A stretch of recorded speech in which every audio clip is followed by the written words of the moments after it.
Before this tale unfolds, make sure you hit that subscribe button, drop a like, and turn on the notification bell, because what you're about to hear is one of the most chilling, powerful, and unbelievable stories the Old West ever buried in its dust. A story about a man who chose silence over prophecy, until the ground itself burned beneath his feet. Stay with us, because this isn't just about fire. It's about faith, fate, and the moment when warnings turn into consequences. Elijah Booker was a black rancher who'd carved out a life on scorched land no white man wanted. Set deep in the coal hills of Dust Ridge, his ranch stood alone, surrounded by mountains that coughed smoke and fields that cracked from dryness. He didn't speak much, didn't mingle in town, and didn't fear anything, except perhaps his own memory. Folks said he wrestled rattlesnakes for sport and once rode through a bandit camp just to reclaim a stolen horse. Whether true or not, everyone agreed on one thing: Elijah didn't listen to nobody. Then came the man in black dust. No one knew his real name, but they called him the Coal Dust Prophet. Covered head to toe in soot, eyes pale as snow, he'd show up in towns whispering riddles about smoke, water, and fire from below. Some laughed. Some crossed themselves. Others swore he was cursed. But when he came limping up Elijah's dirt road, the wind stopped. And Elijah, leaning on his porch post, squinted at the figure like he'd already seen the end of the story. "You sleep too close to what breathes fire," the prophet said without hello. "The ground remembers what men forget." Elijah spat tobacco and didn't answer. The man walked closer, limping on a twisted leg, and dropped something wrapped in leather at his boots. "Coal burns slow. But when it wakes, it don't care who built what on top." Elijah didn't pick it up. He just looked past the man, toward the hills, as if the mountains themselves might speak next. "Get off this land," the prophet muttered, "or you'll see smoke rise from your bones." Elijah watched the man vanish into the valley without another word. He never even asked his name. Later that night, he unwrapped the bundle. Inside, a rock, cracked and blackened, pulsing faintly with heat like it still held flame. Elijah scoffed. Superstition. He'd lived through war, famine, and the wrath of men. Rocks didn't scare him. Prophets didn't scare him. He threw the thing into the fire and went to bed with his rifle at the door, same as always. But the fire didn't crackle right that night. It whispered, made the wood twist unnaturally. In the morning, Elijah found the hearthstone split clean down the center. Dust floated in the sunlight like ash. The cattle were uneasy. The wind had changed direction. He blamed the weather, cursed the prophet under his breath, and grabbed his saddle. He had fences to fix, water to haul, and no time for ghost stories. The land was hard enough without feeding it nightmares. For the next week, nothing burned right. The stove flickered even when fed, lamps sputtered, and matches sparked but didn't hold. Strange. But Elijah pushed through. Then came the noises. Deep rumbles at night, like distant thunder with no lightning. Cracks in the earth near the north corral. The dogs refused to sleep near the shed. And the well water, once cold and clean, began to taste metallic, like blood or rust. Still, he stayed. The land was his. No spook was gonna drive him off it. On the 8th day, something strange happened. A child wandered onto his land. Covered in coal dust, barefoot, and silent. Elijah rushed out, thinking the boy might be lost. But when he got close, the child looked up and said, "You didn't listen." Then vanished. Just like that. Gone into thin air. Elijah stood frozen, heart thumping like a war drum. He searched the entire field, whistling, calling, even cursing, but there was nothing. Just silence and the rising scent of sulfur. He finally rode into town. Not for groceries or bullets, but for answers. At the saloon, old miners recognized the signs. They told tales of underground fires, coal veins that smoldered for years beneath towns until one day, the ground caved in or burst into flame. Dust Ridge ain't safe, one said. That land's been hot since my granddad's time. Elijah clenched his jaw. Why didn't you tell me? The man shrugged. You wouldn't have listened. Elijah left before the bottle hit the table. Back on the ranch, Elijah tried to sleep, but the earth trembled beneath him. Just a little. Just enough. He sat on the edge of his bed, staring at the cold fireplace. That's when he remembered the cracked rock he'd burned. He went outside and dug through the ash pit. But it was gone. No stone. No trace. Just a scorch mark in the shape of a flame. That night, Elijah didn't sleep. He sat on the porch, shotgun across his knees, eyes locked on the hills. Waiting. Listening. The next day, Elijah noticed something worse than fire: silence. The birds were gone. No chirping. No flutter of wings. Even the cattle stood still, breathing heavy, eyes wide. The ground had a hum to it, like something alive beneath the surface. Elijah stomped the dirt. Solid. But the air said otherwise. That kind of stillness only came before storms, or death. He checked the creek. Dry. The animals refused to drink from the trough. And in the wind, he swore he heard whispering. Not voices, not words, just warning. He went to the barn and opened the cellar, something he hadn't done in 5 years. Inside, the air was warm, damp, and smelled like burnt oil. He walked down the wooden steps, lantern in hand, and saw that the walls were sweating. Coal dust clung to the beams like mold. Then, as he turned, he saw something that stopped him cold. The same leather-wrapped rock. Whole again. Sitting in the corner. Glowing faintly, like a sleeping heart. Elijah dropped the lantern. It didn't break, but the flame flickered weakly. He left the cellar in silence. Elijah sat on the front steps for hours. No food. No words. Just him, the wind, and that cursed feeling crawling up his spine. He remembered the prophet's exact words: coal burns slow. But when it wakes, he could feel it now. The waking. Like something shifting under his boots. That night, he poured a line of salt around the cabin.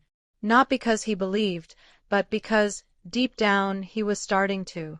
When a man who fears nothing begins to fear, it's not superstition. It's instinct. Then came the smell. Acrid, sharp, metallic.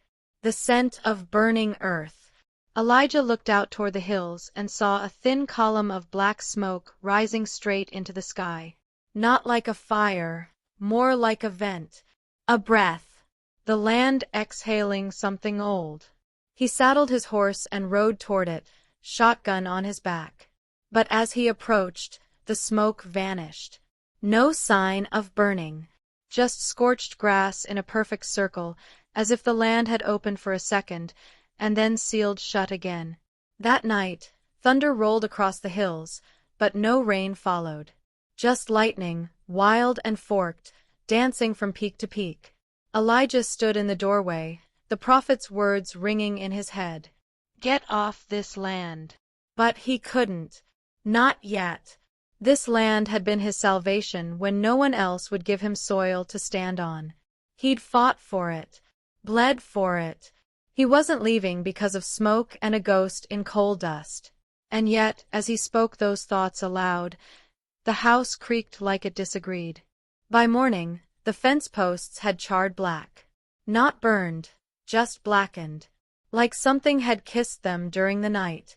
The ground around the water pump was cracked open, steaming faintly. The cattle were huddled at the farthest edge of the property, eyes fixed on the main house like it was cursed. Elijah tried to work, fix the fence, check the feed, but every board he touched felt hot.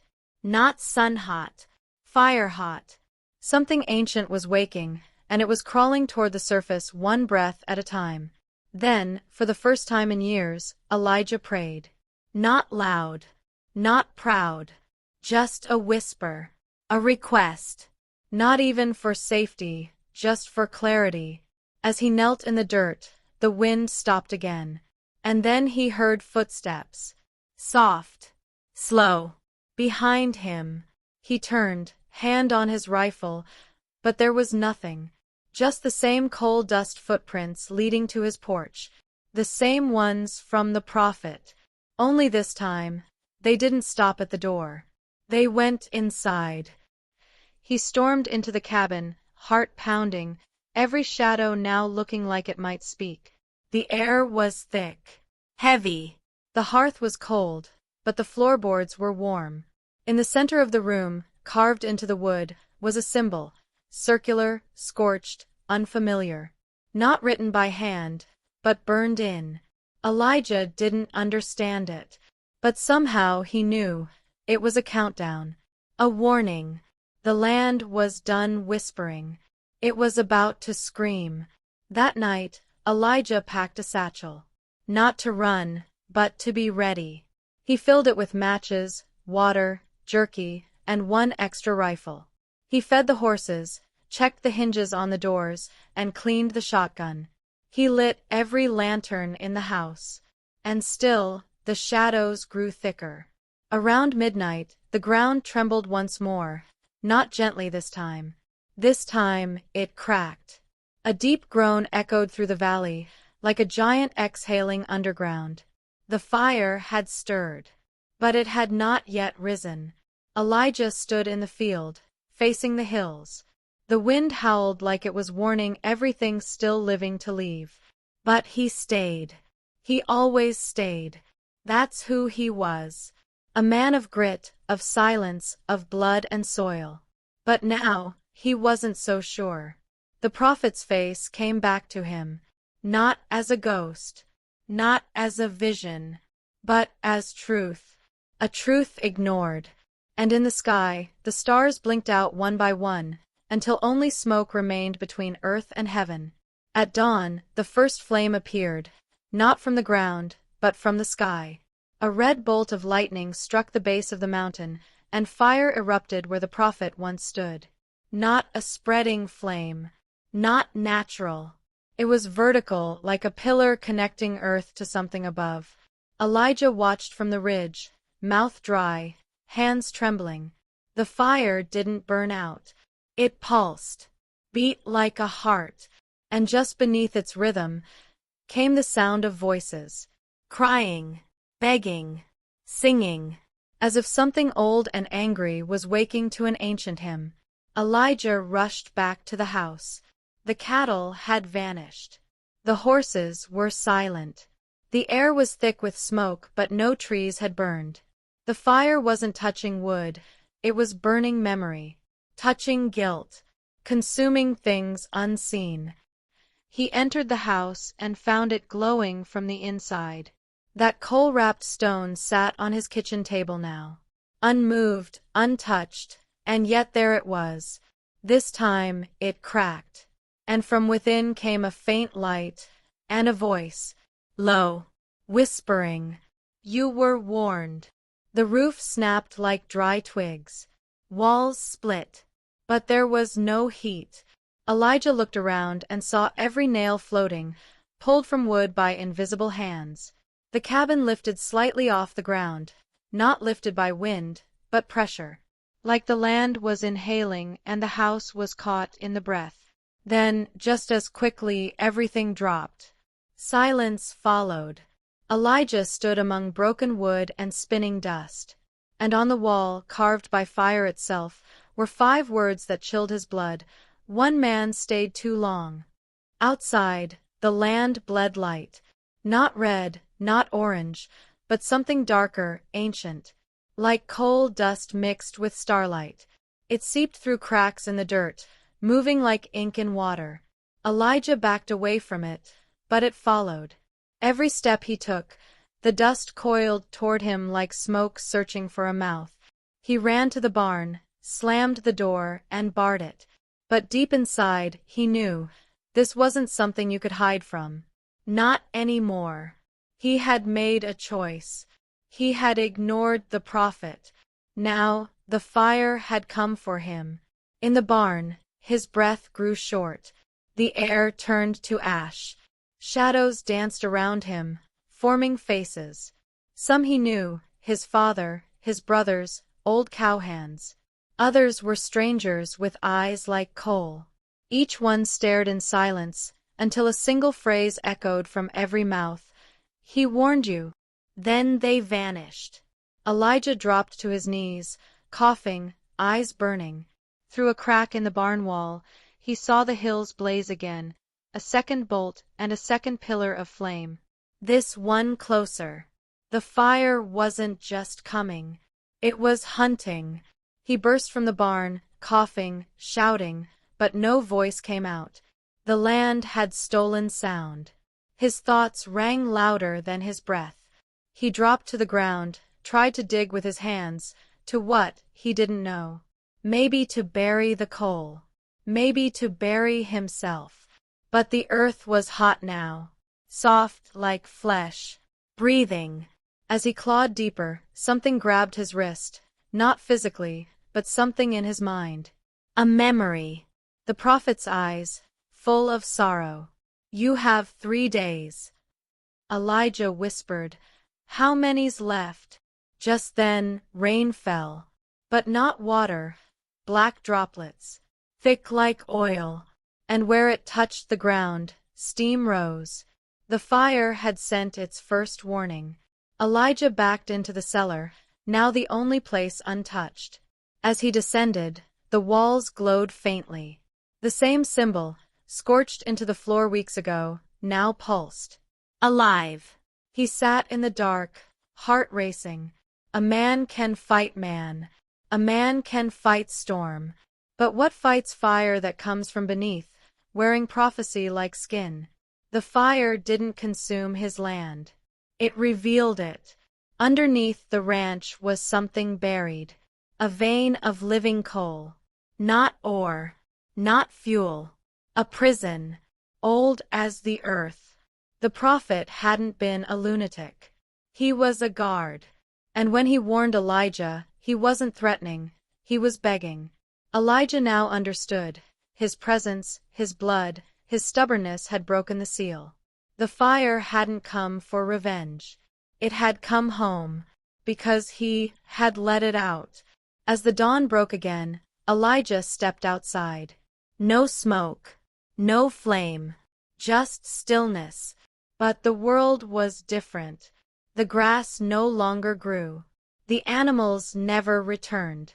The nearby town, 10 miles away, would say years later that something shifted that day. Birds vanished. Water tasted bitter. And the wind no longer blew through that valley.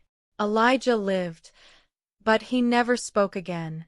His land stood silent, cursed.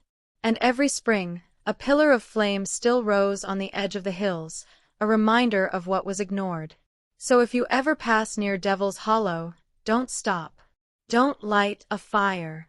And don't speak the name Elijah after dark. Because some say he still walks the fields, dragging his boots through coal dust, watching, waiting. They say you can still hear the prophet's voice on the wind, whispering that same phrase, "One man stayed too long." And if you do hear it, run. Because by the time you realize what you heard, it's already too late. Subscribe now for more haunting Western tales that walk the line between myth and memory. Turn on notifications so you don't miss the next story the dust dares to tell.